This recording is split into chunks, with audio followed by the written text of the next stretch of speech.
अस्सलाम वालेकुम। इस वीडियो में मैं आपको बताऊंगा कि बेनोवलेंट फंड किसी भी एम्प्लॉय का आप लोगों ने कैसे मैनेज करना है। तो सबसे पहले आप अपना डेजिग्नेटेड यूआरएल पे जाएं, यूजर नेम और पासवर्ड के साथ उस पर लॉगिन करें। लॉगिन करने के बाद आप ह्यूमन कैपिटल मैनेजमेंट के अंदर जाएं और ह्यूमन कैपिटल मैनेजमेंट में जाने के बाद आप पेरोल में चले जाएं। पेरोल में जाने के बाद आप एम्प्लॉय बेनोवलेंट फंड की स्क्रीन आ रही होगी, टाइल आ रही होगी। आप एम्प्लॉय बेनोवलेंट फंड पे जाएं। तो एम्प्लॉय बेनोवलेंट फंड जो है ये ईयर वाइज मैनेज होता है। हर साल जो बेनोवलेंट फंड की अमाउंट जो आपकी सैलरी में से डिडक्ट हुई है वो आपके लेजर में, एम्प्लॉयज के लेजर में रिफ्लेक्ट होती जाती है। तो अभी जो हमारे पास यहाँ पे आ रही है, ओपनिंग बैलेंस जीरो आ रहा है, करंट बैलेंस ये जितनी आपकी डिडक्शन हुई है, क्लोजिंग बैलेंस ये है, और इसमें स्टेटस इसका एक्टिव है। जब भी कोई एम्प्लॉय आपके पास ऐड होगा तो उसका अपने ओपनिंग बैलेंस जीरो होगा। करंट बैलेंस उसका जो जितनी उसकी मंथ के अंदर डिडक्शंस हुई हैं, जितने मंथ की हुई हैं, वो करंट बैलेंस में आ रही होंगी। और क्लोजिंग बैलेंस जो उसका है वो ईयर एंड पे जो 2025 जब क्लोज होगा तो जो उसका बैलेंस होगा that will be the closing balance. और जो 2025 का जो क्लोजिंग बैलेंस है वो 2026 का ओपनिंग बैलेंस बन जाएगा। सो इसमें दो चीजें हैं। अगर आपने ओपनिंग बैलेंसेस ऐड करने हैं तो आप ऐड ओपनिंग बैलेंसेस में डालेंगे। जिन एम्प्लॉयज के ओपनिंग बैलेंसेस ऐड नहीं हैं उनकी लिस्ट यहाँ पर आ रही होगी और हम उनके ओपनिंग बैलेंसेस की अमाउंट डाल देंगे। तो और डालने के बाद हम उसको सेव करेंगे तो ओपनिंग बैलेंसेस उस एम्प्लॉय के ऐड हो जाएंगे।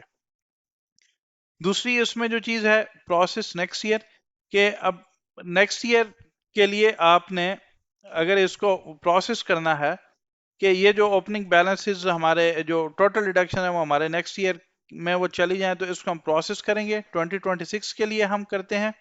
तो ये जो प्रोसेस होने के बाद अब यहाँ पर हमने देखा कि ये हमारे क्लोजिंग बैलेंसेस इस ईयर के हमारे पास ये आ गए हैं 2025 के ना।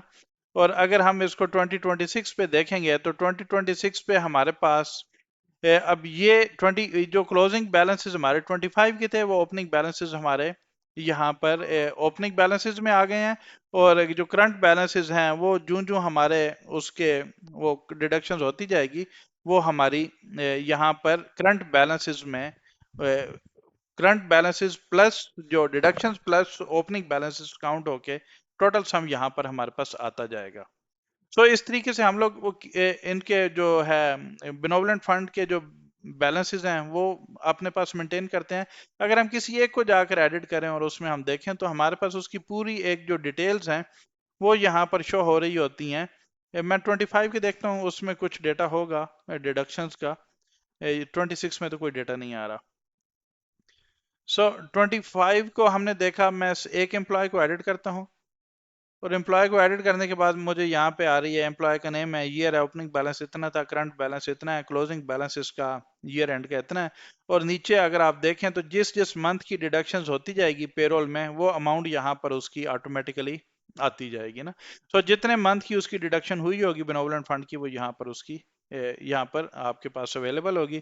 और आपने अगर उसका जो है वो प्रिंट लेना होगा किसी भी एम्प्लॉय के लेजर का तो आप यहाँ पे रिपोर्ट में जाएंगे और अपना उसको ईयरली लेना होगा तो ईयरली ले लेंगे, किसी एक मंथ का लेना होगा, ओवरऑल अगर लेना होगा आपने जब से उसकी एम्प्लॉयमेंट हिस्ट्री यहाँ से स्टार्ट हुई है तो उसका आप प्रिंट डाउनलोड कर सकते हैं।